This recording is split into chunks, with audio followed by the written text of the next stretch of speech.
Hi, I'm Chris and welcome to Poster Fix. Today we have another rare vintage original poster to linen back and restore. Have a look. What you see before you is a poster from 1895 for The King in Yellow. It's got some very odd staining and rips and breaks, and I'm hoping that when we linen back this poster archivally for conservation, that this staining will wash out. I'm beginning the process by taking a piece of acid-free paper and getting it wet to this canvas, which I'm also making wet. Taking wheat paste, which has a fungicide added to it, I'm applying it to the paper so that the paper can be mounted to the canvas. I'm also applying wheat paste to the canvas before laying the paper down on it. And now one last pass with the wheat paste to make sure the paper has expanded, is stretched out, and has no dry spots. This is a small poster I'm linen backing today from 1895, and I don't want to put it on a screen bigger than this. I'm getting the paper wet still more to make sure that it's expanded fully and to help get rid of some of the bigger air pockets. And with a roller, I'm pushing it out and getting there's a paste bump there I have to get rid of. Using the roller to push out the remaining air pockets and excessive wheat paste so that the paper hugs the poster very well.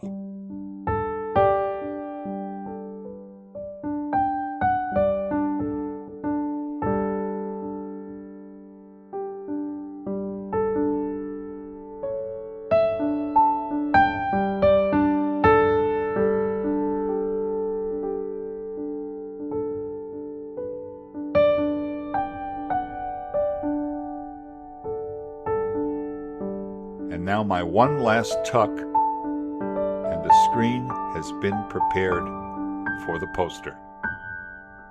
And let's get moving with this poster.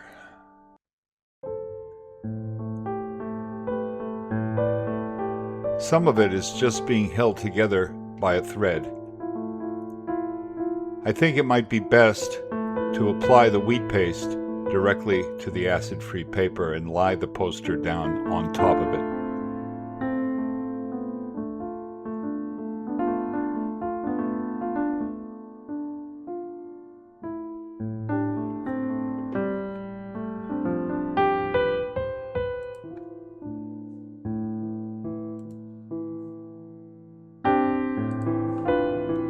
The King in Yellow is a short story collection by American writer Robert W. Chambers, first published by F. Tennyson Neely in 1895. The British first edition was published by Chatto and Windus in 1895. The book contains 9 short stories and a sequence of poems. While the first stories belong to the genres of supernatural horror and weird fiction, The King in Yellow progressively transitions towards a more lighthearted tone, ending with romantic stories devoid of horror or supernatural elements. The horror stories are highly esteemed, and it has been described by critics as a classic in the field of the supernatural. Lynn Carter called it, quote, an absolute masterpiece, probably the single greatest book of weird fantasy written in this country between the death of Poe and the rise of Lovecraft. I've completed linen backing this poster, and now I'm going to let it dry before my wife, Oki, does the paper fills and the restoration. A few days have passed, and Oki is going to begin the process by burnishing the poster, taking a burnisher and rubbing it down so that the creases of paper are not high and there are no creases that are not flat.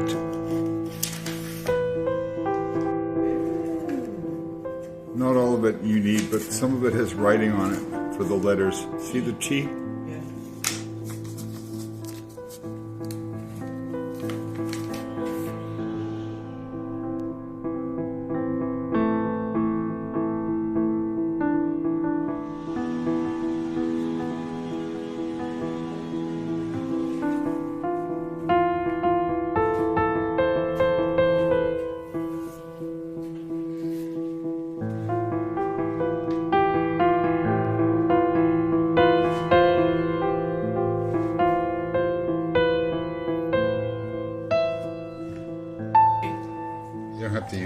copies. It's just those two.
She will go into it and measure off the poster to make sure that the edges are straight before commencing with the paper fills. The paper fills are made up of acid-free paper powder mixed with methyl cellulose, which dries into the perfect paper fill.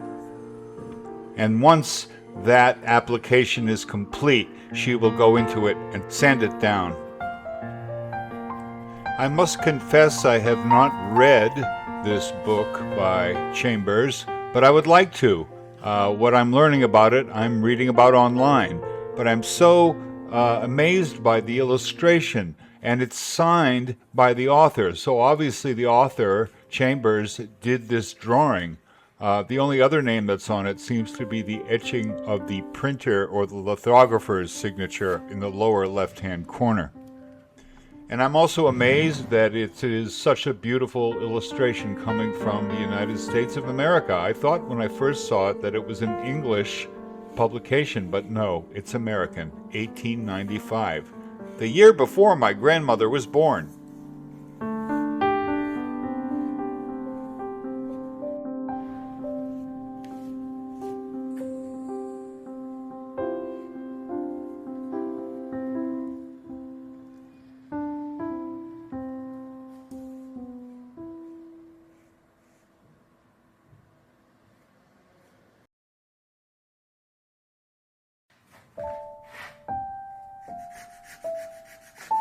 A few days have passed, and Oki is now going into this poster with some very fine sandpaper and delicately sanding the areas that she has put in the paper fills. And once having done that, once it's smooth, she will go into it with water reversible gouache to match those paper fills with the natural color of the paper. The first 4 stories are loosely connected by 3 main devices: a play in book form titled The King in Yellow, a mysterious and malevolent supernatural and gothic entity known as King in Yellow, an eerie symbol called the Yellow Sign. These stories are macabre in tone, centering, in keeping with the other tales, on characters who are often artists or decadents, inhabitants of the demi-monde. The first and 4th stories, The Repairer of Reputations and The Yellow Sign, are set in America, whereas the 2nd and 3rd stories, The Mask and In the Court of the Dragon, are set in Paris. These stories are haunted by the theme, "Have you found the yellow sign?"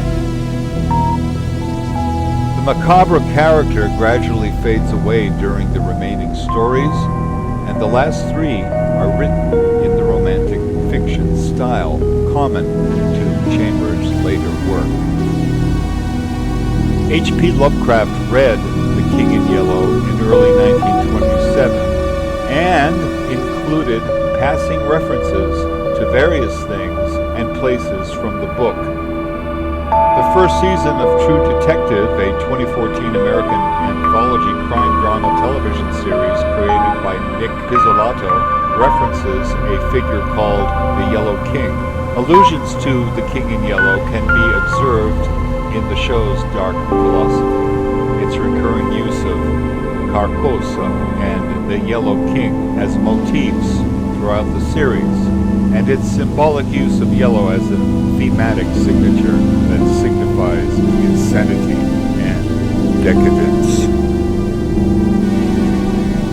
I hope you're noticing the fact that Oki uses several different kinds of brushes when she works on this, depending on what the task is at hand.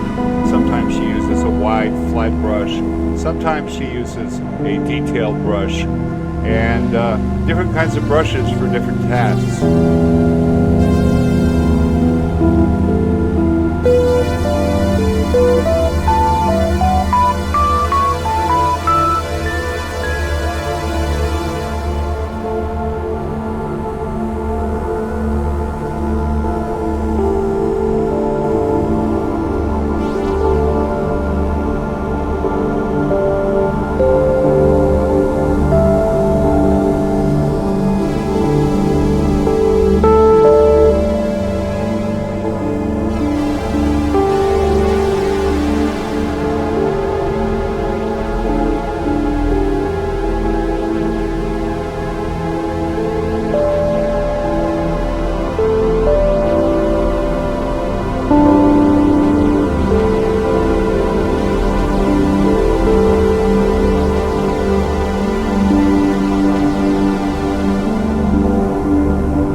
If you have any questions about the restoration of your vintage posters and you would like me to answer your questions, tell me about your posters, send me an email and tell me their size, tell me their condition, and if you can, email me some photographs of the posters so I can see their condition and their size. And once having seen that, I'll be able to get back to you with my recommendations for restoration and the approximate cost of the work. I look forward to seeing your posters, and I also appreciate your watching our videos here at PosterFix, where we bring your vintage posters back to life, like my wife Oki is doing right now with this fantastic poster from 1895 for the King in Yellow.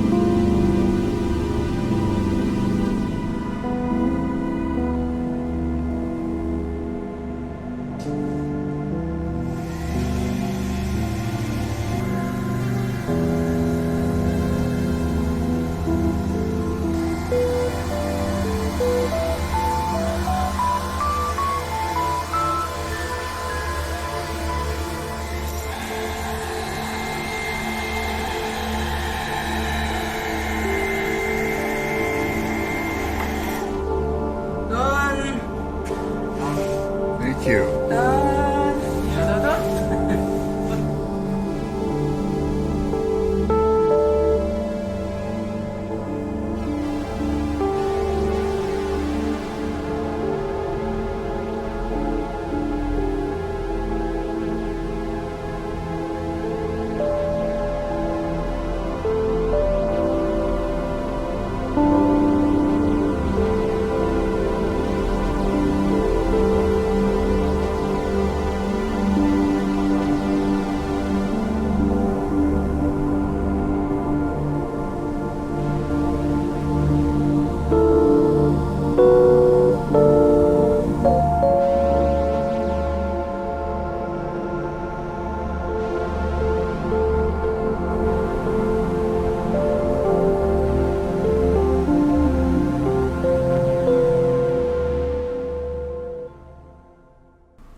Well, that about wraps it up for today's edition of PosterFix. Remember, at PosterFix, we love to bring your vintage posters back to life.